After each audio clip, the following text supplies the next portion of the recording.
Shalom, saudara yang terkasih dalam Tuhan. Haleluya.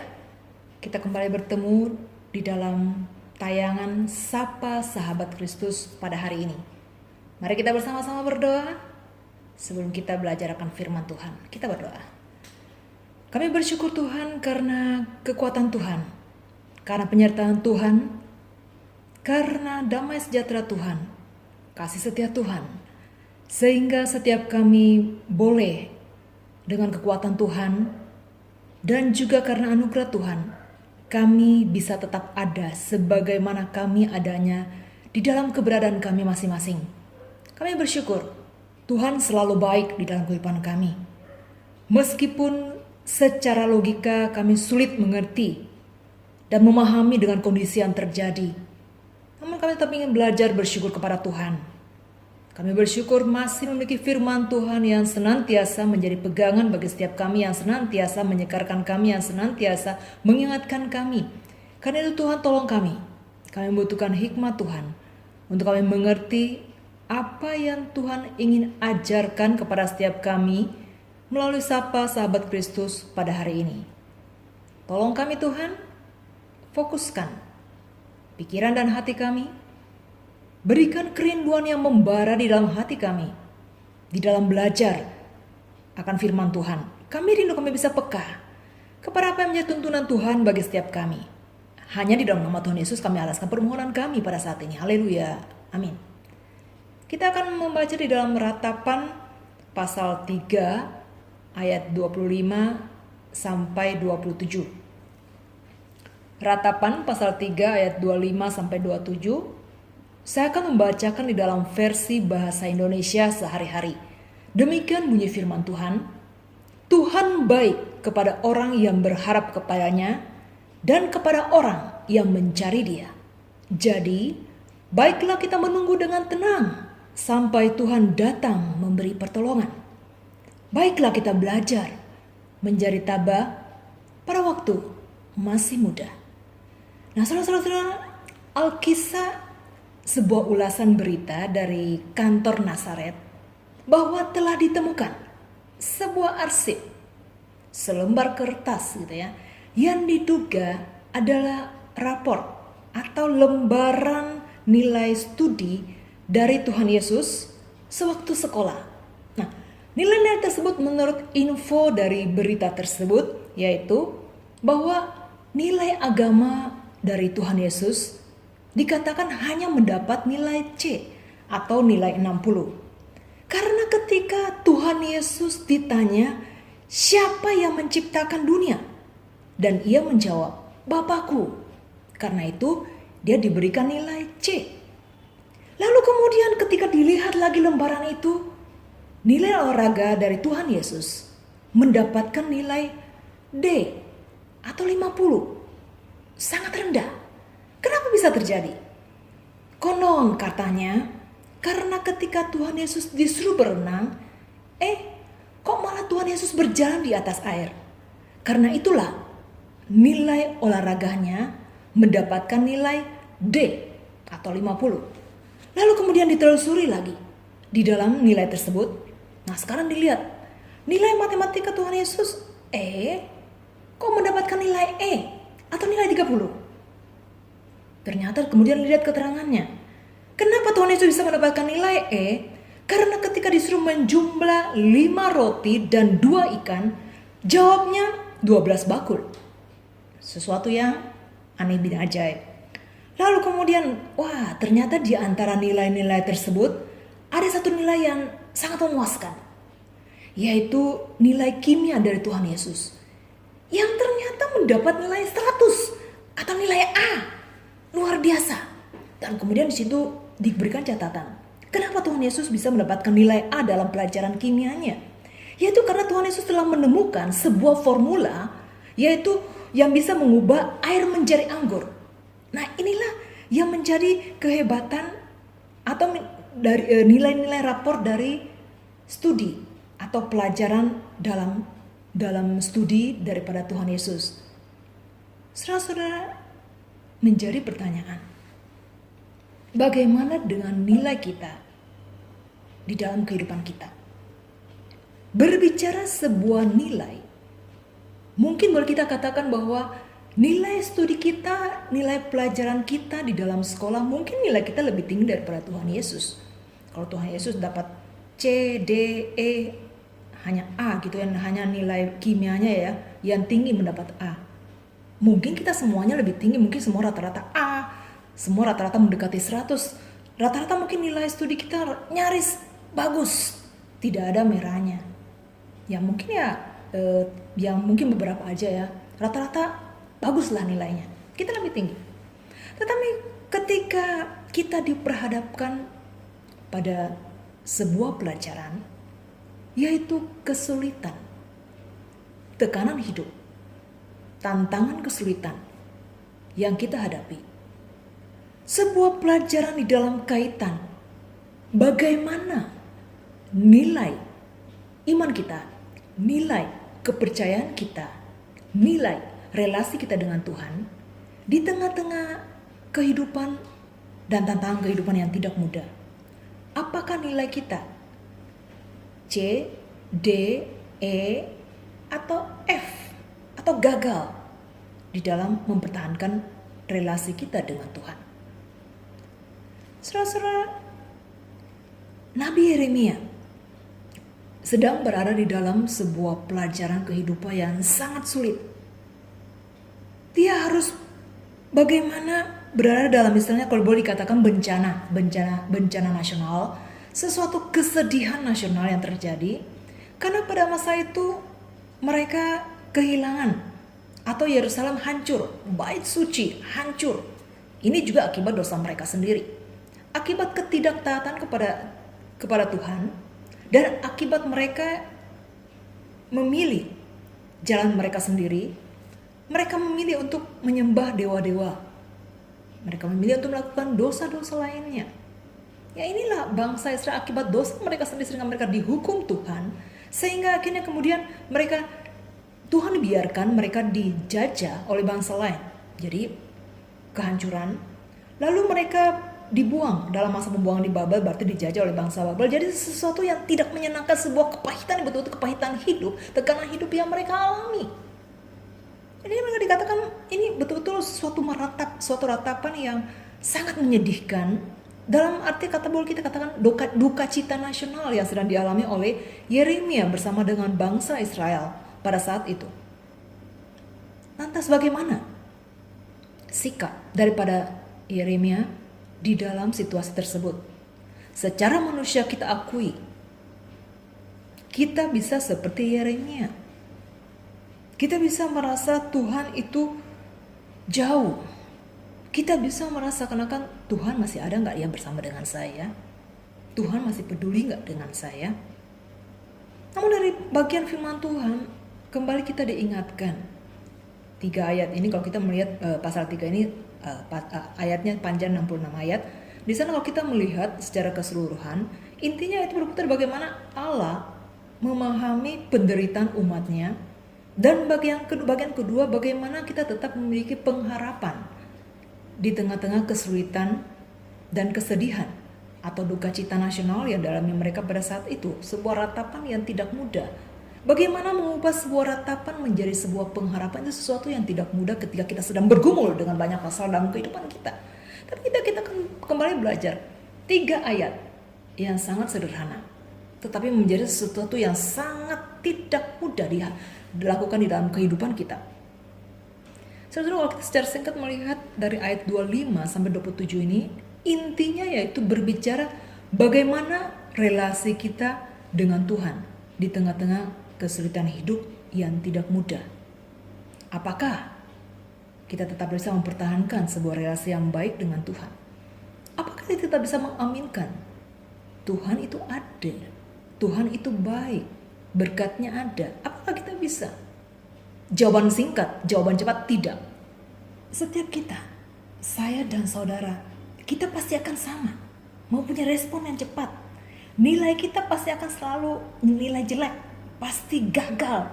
Istilahnya ya nilai F, gagal dan gagal lagi. Ketika kita di dalam kesulitan, sama, kita pasti akan cepat. Saya tidak percaya lagi Tuhan, saya ragu kepada Tuhan. Tuhan itu sebenarnya ada enggak sih? Saya ini sudah semangat dalam melayani Tuhan. Tuhan di mana? ketika saya mempunyai masalah? Ini yang seringkali menjadi pertanyaan bersama kita, bukan? Nilai bersama kita yang sering gagal di dalam percaya kepada Tuhan. Namun bagaimana bagian firman Tuhan ini mengajarkan setiap kita untuk bagaimana kita berjuang di dalam membalikkan kegagalan kita, nilai kita yang F, bagaimana mendapat nilai A, nilai yang baik, nilai yang tetap cantik di dalam relasi kita dengan Tuhan. Tuhan mau kita belajar dari bagian firman Tuhan ini. Untuk kita ingatkan, ya, saya memang sering gagal. Saya persis sama seperti bangsa Israel. Berbuat dosa, dihukum Tuhan.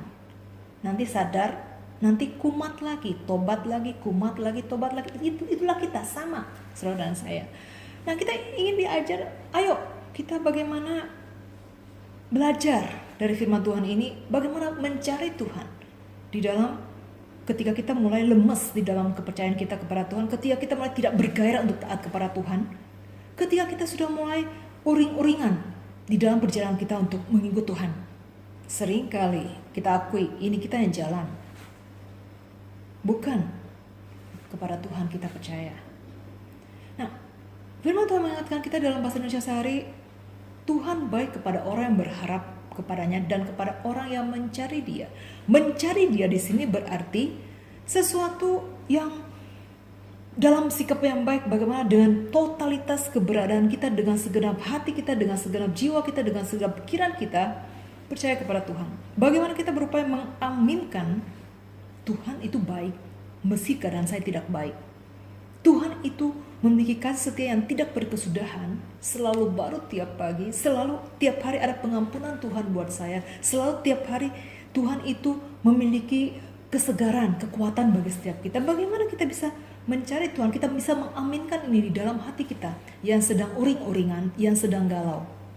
Nah, sesuatu yang kembali tidak mudah. Ini sesuatu pembelajaran bagi kita. Mempertahankan nilai kepercayaan kita kepada Tuhan dalam posisi A tetap 100 itu tidak gampang. Tetapi dikatakan ketika kita bisa terus berjuang lagi mempertahankan nilai itu menjadi A, maka kita akan mendapat poin yang kedua, yaitu kita memiliki sikap tetap bisa beriman, tetap percaya kepada Tuhan. Kita bisa menunggu dengan tenang, dikatakan dalam ayat 26, jadi baiklah kita menunggu dengan tenang sampai Tuhan datang memberi pertolongan. Sikap diam, sikap tenang, bukan berarti bahwa kemudian kita secara pasif tidak lagi melakukan aktivitas kita sehari-hari, bukan. Jadi menunggu dengan tenang atau menunggu dengan diam pertolongan Tuhan bukan berarti oke, saya tidak peduli lagi apa-apa, bukan. Dalam arti bahwa inilah sikap kepercayaan kita kepada Tuhan.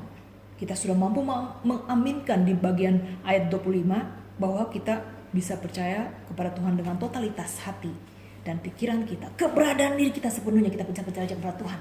Maka yang bisa menghasilkan kedua nanti itu tadi yang dikatakan menghasilkan bahwa kita akan menunggu dengan tenang. Kita bisa mempunyai respon yang baik ketika keadaan sulit, kita tetap bisa berespon dengan baik bahwa ada Tuhan. Saya tetap mau belajar taat kepada Tuhan. Saya mau belajar patuh kepada Tuhan. Saya mau belajar menjalani sebuah disiplin untuk kebaikan iman saya. Ini maksud dari ayat 27 itu, baiklah kita belajar menjadi tabah pada waktu masih muda. Dalam arti bagaimana kita belajar untuk memikul beban, digambarkan dengan kuk. Jadi kuk di dalam ayat ini menggambarkan sebuah proses penderitaan atau kesulitan yang tidak mudah, yang begitu membebani.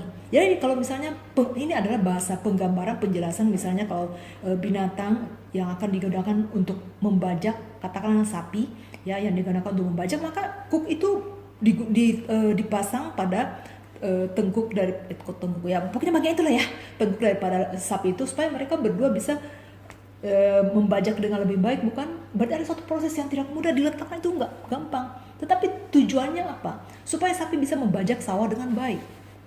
Jadi dalam kata lain ini, kesulitan itu atau penderitaan, tantangan kehidupan yang kita alami dalam pergumulan kita, bahkan dengan air mata itu baik untuk kita.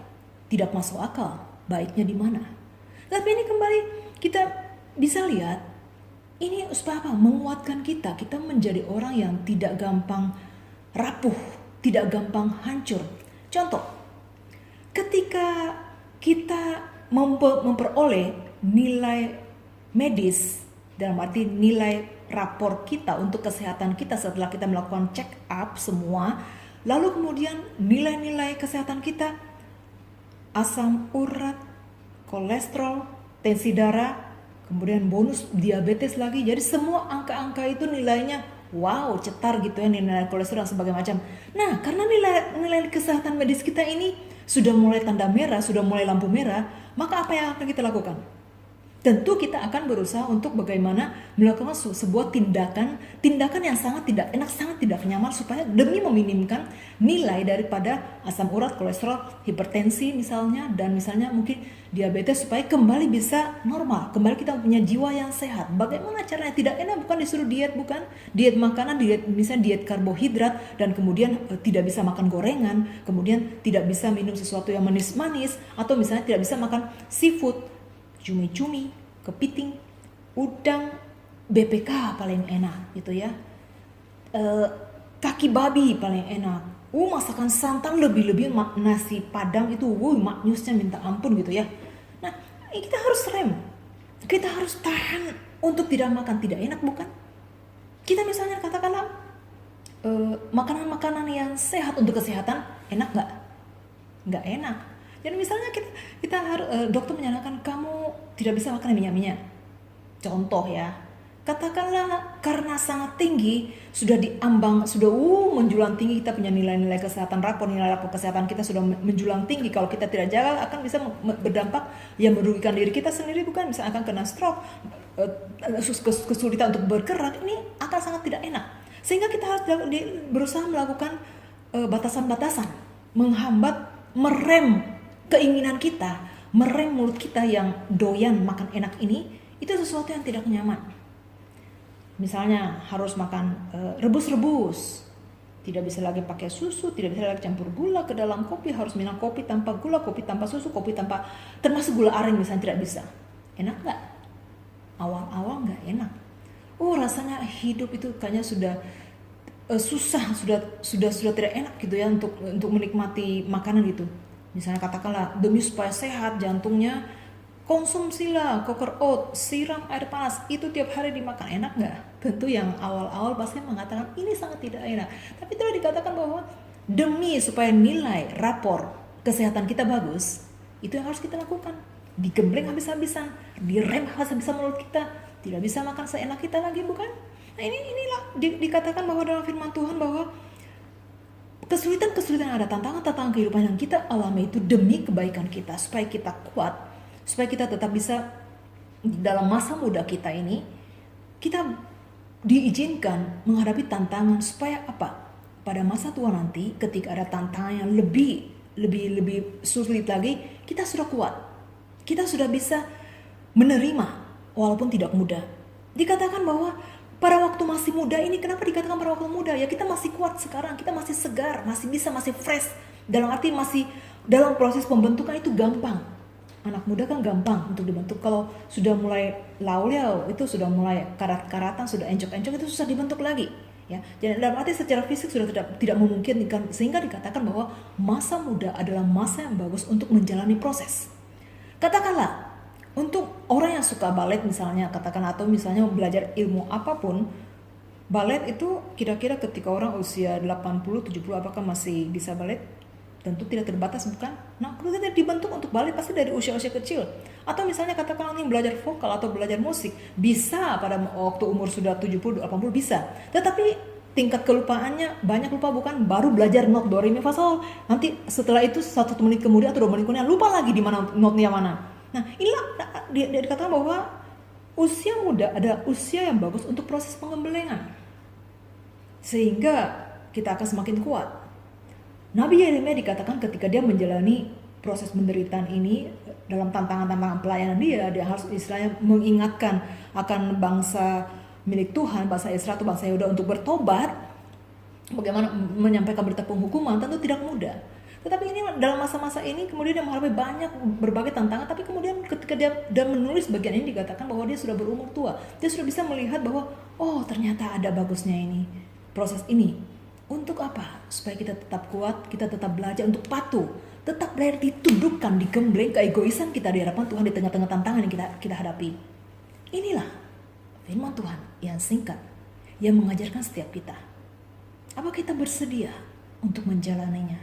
Tentunya kembali kepada setiap kita lagi kembali. Saudara terkasih, biarlah di tengah pahitnya kehidupan, di tengah-tengah pahitnya tantangan, pergumulan, tekanan kehidupan yang tidak mudah, kita terus berusaha supaya nilai kepercayaan kita kepada Tuhan, nilai ketaatan kita kepada Tuhan, nilai relasi kita dengan Tuhan tetap baik, tetap dalam skala berjuang untuk mendapatkan nilai A. Tidak gampang, tetapi ini kembali Tuhan mengatakan bahwa carilah Dia. Tuhan berkenan ditemui setiap saat. Carilah Tuhan yang berarti bahwa berdoalah kepada Tuhan. Miliki sikap yang benar di dalam mencari Dia. Tetap bagaimana berusaha untuk percaya kepada Tuhan.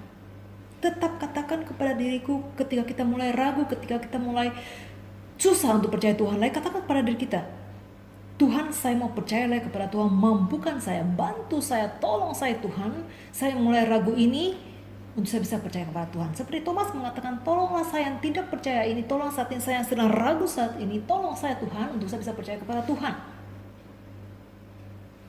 Dan juga ketika kita bisa betul-betul percaya kepada Tuhan, kita akan memiliki sikap yang tenang, sikap di dalam menanti pertolongan Tuhan pada waktu Tuhan yang tepat, bukan menurut waktu kita, bukan menurut skenario dan agenda kita, bukan menurut pikiran kita. Jadi dalam arti bahwa kita berharap memiliki sikap yang benar untuk percaya kepada Tuhan, tidak menjadikan Tuhan kanglang kita, tidak menjadikan Tuhan sebagai tukang suruh kita, tidak menjadikan Tuhan seperti lampu Aladin. Gosok, tak, jawab langsung Tuhan. Enggak, Tuhan bukan pembantu kita. Tuhan itu adalah pribadi yang jauh di atas kita, luar biasanya. Kita ini tidak ada apa-apanya. Jadi miliki sikap yang benar. Tetap yakin Tuhan ada Allah yang dahsyat, Allah yang luar biasa. Kita, tanpa Dia, kita hancur. Jadi segala kepahitan, tantangan kehidupan itu berguna untuk membentuk kita supaya kita semakin hari semakin kuat. Dengan bertambah usia, dengan bertambah mempunyai pengalaman di dalam kesulitan hidup, kita akan semakin kuat. Kita tidak mudah hancur, dan kita boleh dikatakan dengan pengalaman kesulitan yang kita hadapi, dengan pengalaman kita berjuang untuk tetap percaya Tuhan, kita juga bisa mengajak orang, menguatkan orang untuk tetap ayo bersama-sama kuat. Ayo tetap yakin. Ayo berusaha tetap menjalani pembentukan dari Tuhan yang tidak gampang. Saling mendoakan supaya kita tetap kuat di dalam Tuhan. Ini dikatakan berdoa kepada Tuhan, cari Tuhan, bukan cari yang lain. Bukan langsung mengandalkan pikiran dan kekuatan kita, bukan cari Tuhan, berdoa kepada Tuhan, berkomunikasi kepada Tuhan. Ini yang Tuhan inginkan, mencari Dia. Tuhan gampang dicari, dan tetap aminkan kasih setia Tuhan tidak berkesudahan. Kasih setia Tuhan tetap baru, dan kekuatan Tuhan selalu ada. Yang berarti bahwa Tuhan 100% dapat diandalkan. Tuhan bukan Tuhan yang tidak dapat diandalkan, 100% dapat diandalkan. Kita berjuang bersama. Kiranya Tuhan menolong kita tetap mempunyai sikap yang baik. Tetap menantikan Dia dengan tenang, dengan diam, dengan sikap percaya, dengan sikap tetap taat kepada Tuhan di tengah-tengah kepahitan kehidupan yang tidak mudah. Selamat berjuang di dalam mempertahankan nilai iman dan kepercayaan kita kepada Tuhan di tengah-tengah pelajaran kesulitan yang tidak mudah, di dalam sekolah kehidupan setiap hari yang harus kita jalani, yang berhadapan dengan tantangan dan pergumulan kita. Amin. Mari kita sama-sama berdoa. Kami bersyukur Tuhan, kami adalah manusia yang rapuh, kami adalah manusia yang lemah, kami adalah manusia egois. Seringkali kalau Tuhan tidak memenuhi agenda permohonan kami, seringkali ketika kami menyetor sejumlah daftar kami kepada Tuhan dan Tuhan tidak menjawabnya, membuat kami kesal kepada Tuhan, membuat kami jengkel kepada Tuhan, membuat kami gampang untuk mengatakan saya tidak percaya kepada Tuhan, saya ragu kepada Tuhan. Tuhan di mana? Inilah kondisi kami yang memprihatinkan. Tuhan, ampuni kami. Kami ingin belajar Tuhan melalui firman Tuhan, melalui pergumulan dan tekanan yang dialami oleh Nabi Yeremia. Ingin memperlihatkan kepada satu hal, Tuhan selalu setia kepada kami meskipun kami jahat. Tuhan senantiasa terbuka tangannya supaya kami kembali kepada Tuhan, kami tidak hilang dari Tuhan. Betapa luar biasanya kasih setia Tuhan yang selalu menunggu kami untuk kami kembali kepada Tuhan, kembali bisa taat dan mengandalkan Tuhan dalam totalitas keberadaan hidup kami. Terima kasih Tuhan untuk kasih-Mu yang luar biasa. Kami tahu Tuhan, kami seringkali mengalami jatuh bangun di dalam iman kami kepada Tuhan, tapi tolong kami saat ini, kami ingin belajar Tuhan. Ingatkan kami selalu di dalam diri kami, buat hati kami tidak nyaman. Ketika hati kami mulai meragukan Tuhan, mulai tidak percaya kepada Tuhan karena tekanan demi tekanan, kepahitan kehidupan yang sangat tidak mudah dalam kehidupan kami, ketika beban begitu menekan akan pikiran dan hati kami, membuat hati kami gundah gulana dan kacau.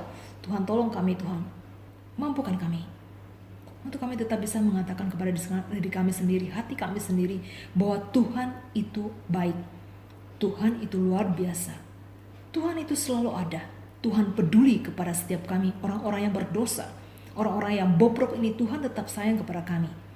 Ya Tuhan, ketika kami diizinkan untuk menghadapi dan memikul beban penderitaan yang tidak mudah, Tuhan kuatkan kami di dalam kami menjalani proses pembentukan yang tidak mudah ini, supaya kami bisa betul-betul mempunyai nilai iman yang baik di depan Tuhan, dapat menyenangkan hati Tuhan, bukan mendukakan hati Tuhan. Kami terus melakukan untuk setiap jemaat juga dalam perjuangan, setiap kami yang bersama-sama berjuang dalam mempertahankan ketaatan dan kepatuhan kepada Tuhan. Tuhan tolong kami. Dan kami juga tetap menyerahkan untuk setiap mereka yang bergumul dalam kondisi keluarga mereka, bergumul dengan pekerjaan, bergumul dengan anak-anak, bergumul dengan keluarga besar, bergumul dengan pasangan, bergumul dengan bagaimana membesarkan anak, bagaimana mempertahankan rumah tangga, bagaimana mempertahankan kasih Kristus dalam keluarga. Tuhan menolong setiap kami, untuk kami tetap bisa mengawetkan iman kami kepada Tuhan, untuk kami tetap mengaminkan. Tuhan mengetahui, Tuhan sangat peduli kepada seluruh anak-anak Tuhan. Tuhan mau kami tetap bisa kembali kepada Tuhan, tetap mengarahkan hati dan pikiran kami kepada Tuhan, tetap fokus kepada Tuhan di tengah-tengah kepahitan kehidupan yang tidak mudah. Tuhan juga kami terus menyerahkan untuk bangsa dan negara kami. Tuhan tolong Tuhan. Ya Tuhan, hanya kepadamu lah kami bisa membawa permohonan kami untuk bangsa dan negara kami di tengah-tengah pandemi COVID saat ini. Ya Tuhan, kami sangat sedih. Kami tidak tahu harus bagaimana melihat tingkat pasien corona yang semakin banyak dan kematian dari pasien yang dalam pengawasan, bukan pasien yang terkena corona. Ini sesuatu yang tidak mudah. Ya Tuhan, tolong Tuhan, setiap masyarakat betul-betul terus disadarkan untuk mengingatkan diri sendiri, untuk bersama-sama bersehati menjaga kesehatan, bersama-sama bisa dapat membantu pemerintah di dalam melaksanakan sejumlah protokol-protokol kesehatan yang harus dilakukan meski tidak mudah. Mampukah setiap kami untuk beradaptasi dengan situasi-situasi baru yang sangat tidak nyaman? Tuhan tolong kami. Ya Tuhan, tolong juga gereja kami yang rencana juga mengadakan ibadah di gedung. Sepenuhnya kami mohon selalu hikmat Tuhan untuk menolong kami dalam melihat dan terus memantau perkembangan. Dan kami rindu Tuhan, ketika kami mengadakan ibadah, kembali kami bisa bersama-sama melihat kasih Tuhan. Kembali kami bisa bersama-sama menikmati kemuliaan Tuhan, menikmati kasih setia Tuhan yang tidak berkesudahan. Tolong beri hikmat kepada setiap rekan-rekan majelis, anugerahkan juga kesehatan kemampuan kepada setiap pengurus komisi dan bidang. Tuhan tetap akan menolong setiap mereka dalam persiapan-persiapan. Dan kami juga rindu melalui tayangan-tayangan sahabat-sahabat Kristus ini juga akan tetap menguatkan iman setiap jemaat. Dan kami tetap juga menyerahkan tangan Tuhan juga untuk tim pembangunan gedung gereja. Tuhan sedang terus menolong mereka, memberikan hikmat kepada mereka, terutama dalam dana yang dibutuhkan dalam pembangunan. Tuhan, kami mohon kepada Tuhan yang akan menolong, tetap memberikan kesehatan dan hikmat kepada setiap anggota daripada tim pembangunan, supaya di tengah-tengah kesibukan mereka, keseharian mereka sebagai seorang kepala rumah tangga, sebagai seorang pekerja, sebagai seorang ibu dalam rumah tangga, di dalam seorang pekerja dalam keseharian mereka, Tuhan tetap mampukan mereka, beri hikmat bijaksana kepada mereka supaya mereka tetap bisa melakukan pelayanan dengan baik, memikirkan hal-hal yang kami tahu tidak mudah, bagaimana membangun sebuah rumah Tuhan untuk kemuliaan nama Tuhan. Tuhan, sepenuhnya kami terus berharap Tuhan yang akan menolong, juga proses sekitar keamanan juga setempat dari pembangunan tersebut kami serahkan tangan Tuhan yang akan menolong. Ya Tuhan, ini doa kami. Dan hanya dalam nama Tuhan Yesus kami alaskan seluruh permohonan kami yang terbatas ini. Haleluya. Amin. Kiranya Tuhan menolong setiap kita. Sampai jumpa di dalam tayangan sahabat-sahabat Kristus yang berikutnya. Shalom. Tuhan memberkati setiap kita. Dah.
Setia Tuhan di dalam hidup ini, tak pernah berkesudahan, selalu baru tiap hari. Saat jalanku buntu, gelap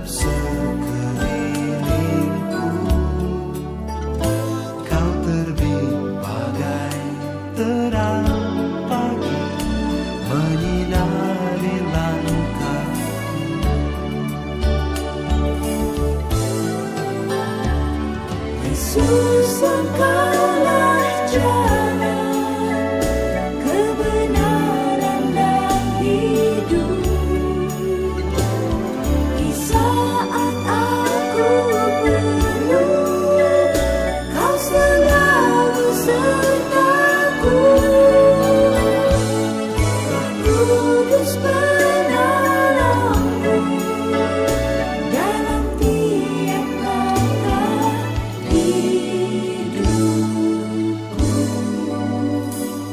Ku akan tetap setia jalan dalam terang-Mu.